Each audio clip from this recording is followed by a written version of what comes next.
In Venezuela, two planes of the airline Conviasa are heading to the territory from the United States as part of the plan back to the homeland to bring back migrant nationals. Ecuadorian presidential candidate Luisa Gonzalez described the result obtained in the general elections as a triumph as she heads to a runoff in which she will face current President Daniel Noboa. And the trial against former President Álvaro Uribe for alleged procedural fraud and bribery resumed on Monday in Bogotá, Colombia, with the in-person attendance of the former head of state.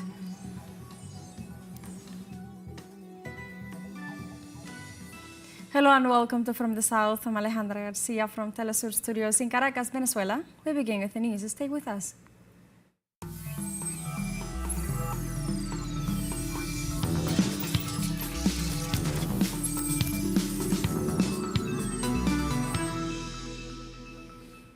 In Venezuela, the Bolivarian government informed that two planes of the airline Conviasa are heading to Venezuelan territory from the United States in the framework of the plan back to the homeland to bring back to the country migrant nationals. And they also ratified their willingness to maintain direct relations of communication, respect and understanding with the government of President Donald Trump. In the statement issued, the administration of President Nicolás Maduro stated that in the conversations held between the government of the Bolivarian Republic of Venezuela and the government of the United States of America, represented by the special envoy of President Trump, Ambassador Richard Grenell, Venezuela always made it clear that any transfer of Venezuelans should be done with absolute respect for their dignity and human rights. Consequently, we made the proposal that we would have Venezuelan planes to search for and transfer the migrants who are returning to their homeland today. They also went on to emphasize that Venezuela ratifies that what was discussed with the special envoy Grenell, that there is a false and malicious narrative surrounding the issue of the so-called Aragua train sought by the media and representatives of the Biden administration to criminalize all Venezuelan migrants and stigmatize our country. On the contrary, the majority of migrants are decent and hard-working people. The government of President Nicolás Maduro Moros reiterates its proposal within the framework of the Zero Agenda for a new beginning of relations between both countries.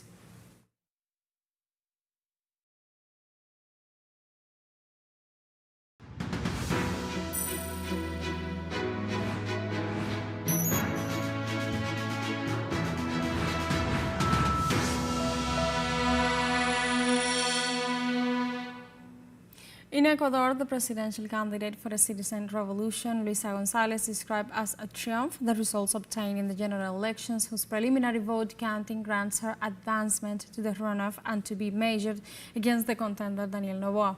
On an interview to local media, Luisa Gonzalez assured that she, alongside her team, had always planned to go to the second round. The nominee of the citizen revolution described as a battle of David against Goliath the electoral contest she and Noboa are engaging. Gonzalez emphasized that there are inconsistencies in the tally sheets that should be solved, especially in Guayas, Manabí and Esmeraldas. Furthermore, she questioned that Noboa has embarked on his path to re-election as acting president, noting that during this period, the state apparatus and state assets were misused to obtain votes.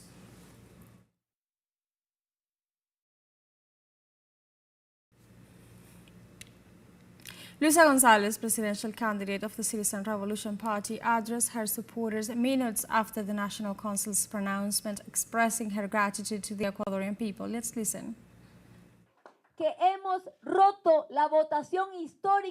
We have broken the historical voting of the citizen revolution of the last 10 years. That is to say, we as a political organization that also gathers the feeling of a people that has been forgotten, we have felt that value, that affection and that hope of the people in the response at the polls, thanks to the Ecuadorians, thanks to my people, thanks to my homeland, thanks to Ecuador, because this triumph is yours. The Citizen Revolution nominee Luisa Gonzalez condemned candidate Leonidas Itza for obtaining a significant margin of voters, and she further urged all parties to unite for both their country and peace. I commend the other candidates who obtained some significant ballots, such as Leonidas Issa, who received an important vote. But I also invite once again, as I did months ago, I urge for unity, we, the ones willing to build up a joint agenda, which will pave us the way for dignity and peace, so much wanted by us. I aspire to stop migration, death, and violence.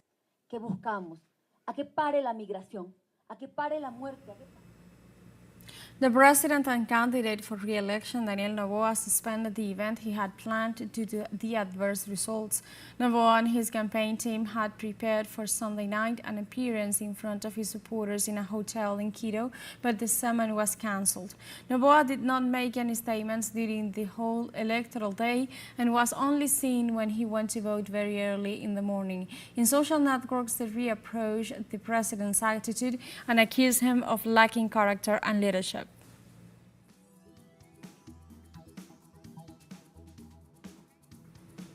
And now we have a short break coming up. Don't go away. We'll be right back. Welcome back to From the South. In Bogota, Colombia, trial against former President Álvaro Uribe resumed on Monday with the in-person attendance of former head of state. Before the court of Palo Quemao in the Colombian capital, Uribe faced the trial against him for alleged procedural fraud, bribery of witnesses, and bribery in criminal proceedings. The victims of the case requested international observation to ensure compliance with justice and respect for the judges and magistrates who have intervened throughout the process. For his part, the former president maintained a discourse on his alleged innocence, using social networks and public appearances to reinforce his narrative.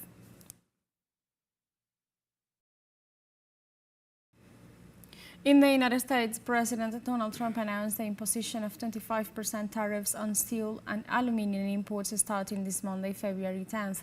President Trump added that he will announce Tuesday or Wednesday the so-called reciprocal tariffs, which means that the United States will impose import tariffs on products in cases where another country has imposed tariffs on U.S. goods.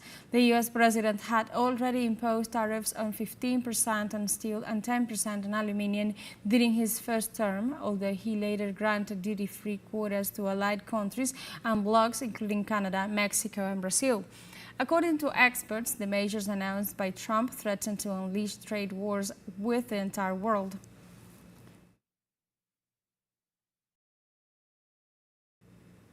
In response to the coercive U.S. policies, the Chinese government levied tariffs on Washington, which affect some $14 billion worth of goods.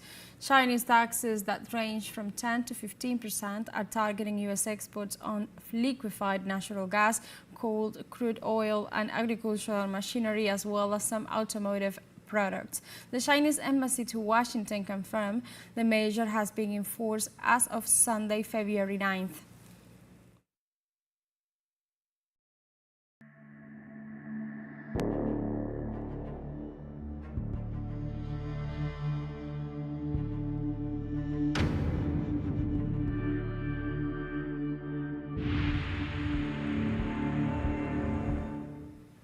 After the withdrawal of the Israeli army to the north of the Gaza Strip, Palestinian citizens reported finding their homes and schools in ruins. In the last few days, thousands of Palestinians returned to their homes, devastated by the Israeli genocide that started on October 7, 2023, against the Gaza Strip. In the north of the enclave, citizens expressed their grief after finding the streets, schools, and dozens of homes destroyed. Palestinian victims reported that they hoped to find schools in good condition to use as shelter while they rebuild their homes.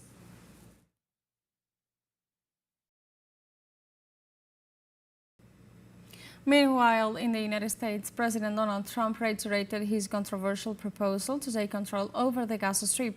Several voices rejected the violation of Palestinian sovereignty and ethnic cleansing plans.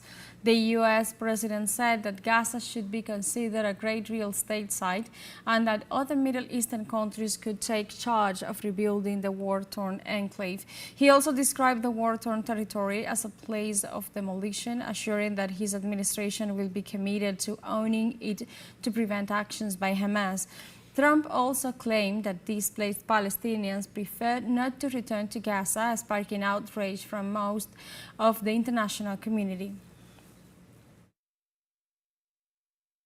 I'm committed to buying and owning Gaza. As far as us rebuilding it, we may give it to other states in the Middle East to build sections of it. Other people may do it through our auspices, but we're committed to owning it, taking it, and making sure that Hamas doesn't move back. There's nothing to move back into. The place is a demolition site. It'll be, the remainder will be demolished. Everything's demolished. I mean, you can't live in those buildings right now. They're very unsafe. And in the face of the controversial statements made by U.S. President Donald Trump, Turkish President Recep Tayyip Erdogan expressed his rejection of the White House's proposals. Unfortunately, we see that the Israeli administration has more insidious and inhumane plans in mind instead of making the ceasefire permanent. First of all, I would like to say this clearly. The proposals put forward by the new American administration regarding Gaza under the pressure of the Zionist lobby are not worth our attention or discussion.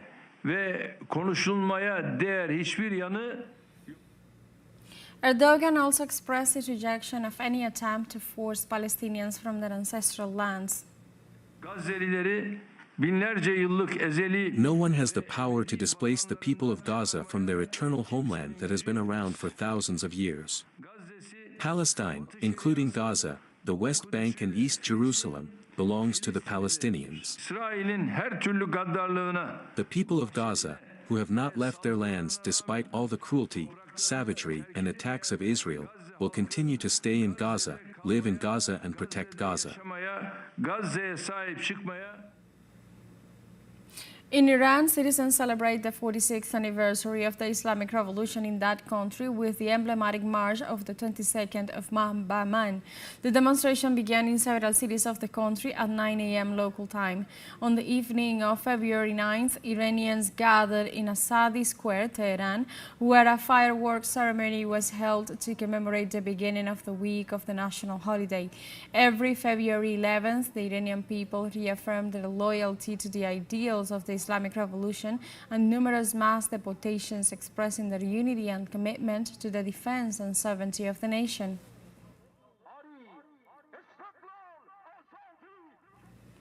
We have a second show break coming up. Don't go away. We'll be right back. Welcome back to From the South. Romanian President Klaus Iohannis announced his resignation amid pressure on him to leave office after a court last year cancelled the country presidential elections. Let's listen.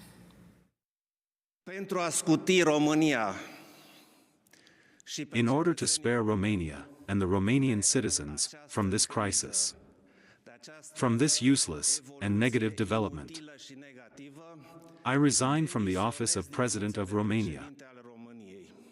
I will leave office the day after tomorrow, February 12th. God bless Romania. Lithuania, Latvia and Estonia on Saturday disconnected the electrical system from the grid, linking them to Russia 30 years after the disintegration of the Soviet Union. The Baltic countries' electricity system operated autonomously on Saturday to then be connected to the common European grid through Poland this Sunday. Experts say that the consequences of this step lead to uncertainty as Europe invests in renewable energies such as wind power. Also stated that the supply may be intermittent and may increase or decrease depending on the weather.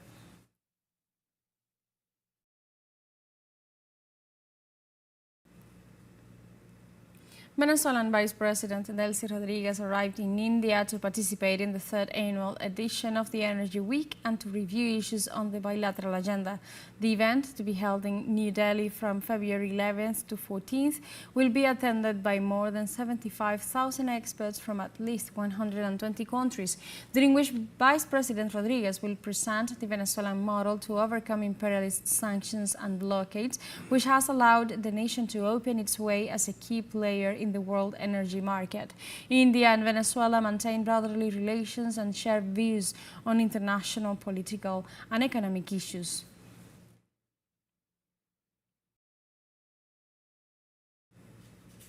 Namibia's former president and leader of the country's independence, Sam Nujoma, passed away on the night of Sunday, February 9th at the age of 95.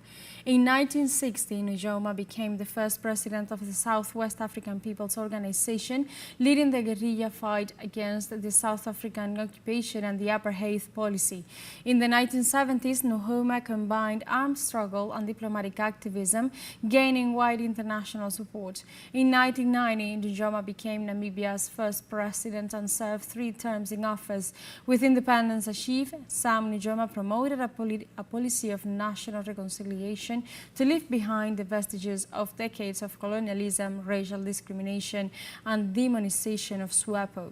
His 15 years of government offered a balance of democratic stability and economic reforms, limited by the constraints of underdevelopment.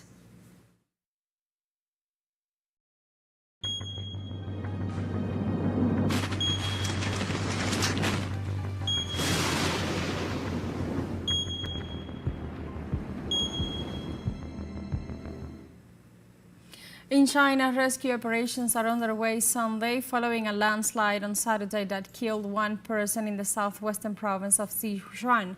The incident occurred in Jinping village, located in Junlian district of Jivin City at 11:50 local time on Saturday, resulting in the death of 1 person, at least 28 missing and 2 injured. More than 949 emergency police and National Guard personnel have been mobilized, among others, as well as more than 200 pieces of rescue equipment, including fire trucks, excavators, medicine, and 360-degree radars have also been supplied to carry out rescue tasks. So far, 90 households with 360 residents have been evacuated to a safe area.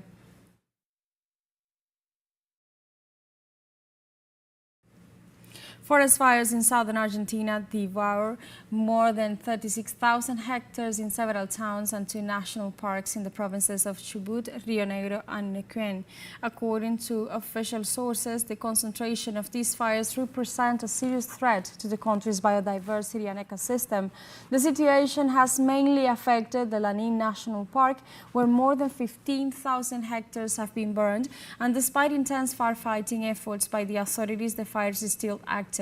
Likewise, the provinces of Neuquén and Rio Negro have also suffered serious damage, since the fire has consumed around 10,300 hectares in the areas of Los Manzanos and El Manso since the end of December.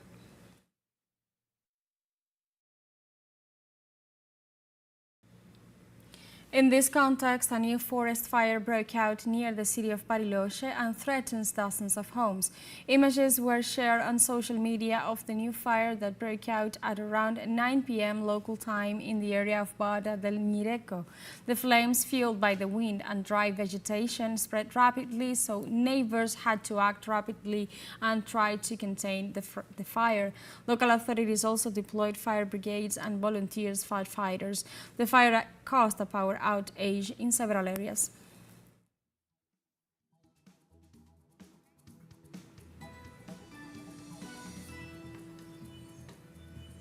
And with this information, we have come to the end of this news brief, but you can find these and many other stories on our website at telesurenglish.net. We are also on social media, Facebook, X, Instagram, Telegram, and TikTok as well. For Telesur English, I'm Alejandra Garcia. Thank you for watching.